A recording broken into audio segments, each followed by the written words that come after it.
आज के समय में बहुत ही नॉर्मल है डाइवोर्स लेना, तलाक लेना बहुत ही नॉर्मल बात समझी जाती है।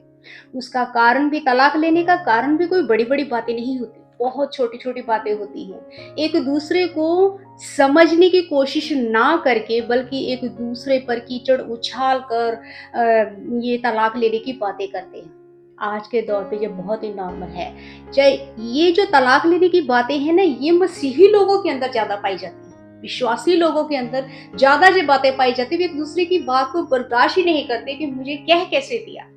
पत्नी कहती है घर में मेरी ज़्यादा चले, पति कहता है घर में मेरी ज़्यादा चले। एक दूसरे की ज़्यादा चलने की वजह से वो रिश्ता भी कामयाब नहीं हो पाता। और क्योंकि उन रिश्तों के अंदर जब एक दूसरे में मैं आ गई, घमंड आ गया, तो वहाँ परमेश्वर कहाँ रहा? दोनों रिश्तों के अंदर। ये हम वचन के अंदर सीखेंगे कि कैसे इन रिश्तों का बैलेंस आपस में बनाकर रखना है, कैसे एक दूसरे की बातों को सहन करना है, एक दूसरे की सहायता करनी है। अगर एक के अंदर कमी है तो कैसे दूसरे की कमी को ढकना है और अपने साथ लेकर चलना है। आइए हम वचन खोलते हैं।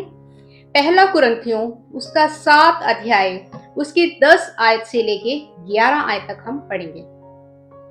जिनका विवाह हो गया है उनको मैं नहीं वरन प्रभु आज्ञा देता है कि पत्नी अपने पति से अलग ना हो, और यदि अलग भी हो जाए तो बिन दूसरा विवाह किए रहे या अपने पति से फिर मेल कर ले, और ना पति अपनी पत्नी को छोड़े। आमीन। इस वचन में भी जो कुरिन्थ की कलीसिया को पौलुस समझा रहा है कि प्रभु यीशु मसीह हमें क्या शिक्षा देते हैं। प्रभु यीशु मसीह हमें कहते हैं कि तलाक नहीं लेना है। परमेश्वर ने पति पत्नी को जोड़ा है, पति पत्नी के रिश्ते को रिस्पेक्ट दी है, उस रिश्ते को डिसरिस्पेक्ट ना करें तलाक लेकर। ये पौलुस भी समझाता है कि एक दूसरे का सहारा बनना है, एक दूसरे को छोड़ना नहीं है। आज के तौर पर हम क्या देखते हैं कि जब जो पति पत्नी के बीच में घर परिवार के अंदर जब छोटी छोटी समस्याएं आ जाती हैं, तो पति उसको सुलझाने की कोशिश करता है और तब पत्नी उसे सुलझाने में सलाह देती है, उसे उसकी मदद करती है कि इस समस्या को हम ऐसे नहीं ऐसे सुलझा सकते हैं। लेकिन पति इस बात को बर्दाश्त ही नहीं कर सकता। वो कहता है कि ये काम मेरा है, मैं अपना काम करना जानता हूँ। उसके अंदर मैं घमंड होता है पति के अंदर कि नहीं, मैं ये काम खुद ही हैंडल कर लूंगा, तुम जाके अपना काम करो। उसको डिसरिस्पेक्ट कर देते हो पत्नी को। पति की नजर में पत्नी की कोई इज्जत ही नहीं होती। इस तरीके से जब आप बात करते हो तब भी ऐसी छोटी छोटी बातें जो है वे भी तलाक का कारण बन जाती है। ऐसे हम देखते हैं कि जब पति पत्नी को कहता है कि तुम पूरे तन को ढकने वाले कपड़े पहनो, ऐसे वेस्टर्न कपड़े मत पहनो, तो लड़की के अंदर भी घमंड होता है, पत्नी के अंदर भी घमंड होता है। पत्नी कहती है मैं आज के समय की हूँ, मैं पढ़ी लिखी हूँ, मैं जैसे मर्जी कपड़े पहनूं, तुम कौन होते हो मुझे कहने वाले। ये चीज भी रॉन्ग है, गलत है। पति अगर कुछ कह रहा है तो उसका मतलब है, अगर पति ये कह रहा है कि तुम पूरे तन को ढकने वाले कपड़े पहनो, इसका मतलब है कि आपका हस्बैंड आपसे बहुत प्रेम करता है। वो नहीं चाहता कि कोई मेरी पत्नी पर बुरी नजर डाले।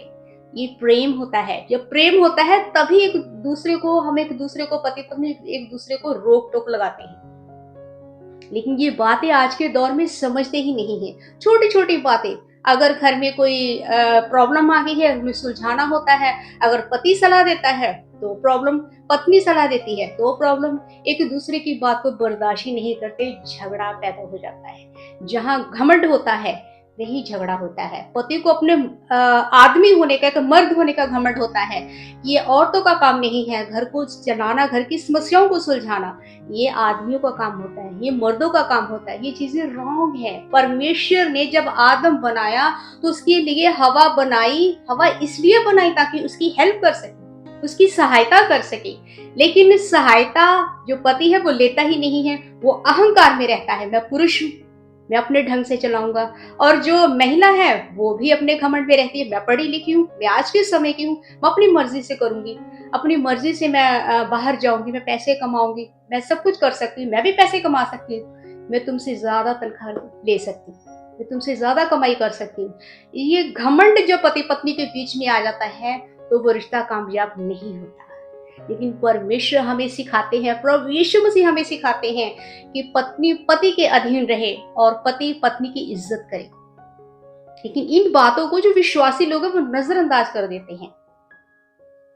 पति पत्नी का रिश्ता परमेश्वर ने इसलिए बनाया कि एक दूसरे के साथ हमेशा हमेशा सहायता करने के लिए खड़े रहें, क्योंकि जो भाई बहन माँ बाप ये सब जो रिश्ते होते हैं जो कुछ समय के लिए साथ होते हैं, हमेशा के लिए सिर्फ जीवन साथी होता है जो दुख तकलीफ में हमेशा काम आता है, हमेशा साथ देता है। जब दुख हो तो भाई बहन माँ बाप सब छोड़ के चले जाते हैं, लेकिन जीवन साथी कभी छोड़ के नहीं जाता। इसलिए इन बातों का खास ध्यान रखना है कि परमेश्वर ने हमें पत्नी दी है तो परमेश्वर का धन्यवाद करो। परमेश्वर ने हमें पति दिया है तो परमेश्वर का धन्यवाद करो।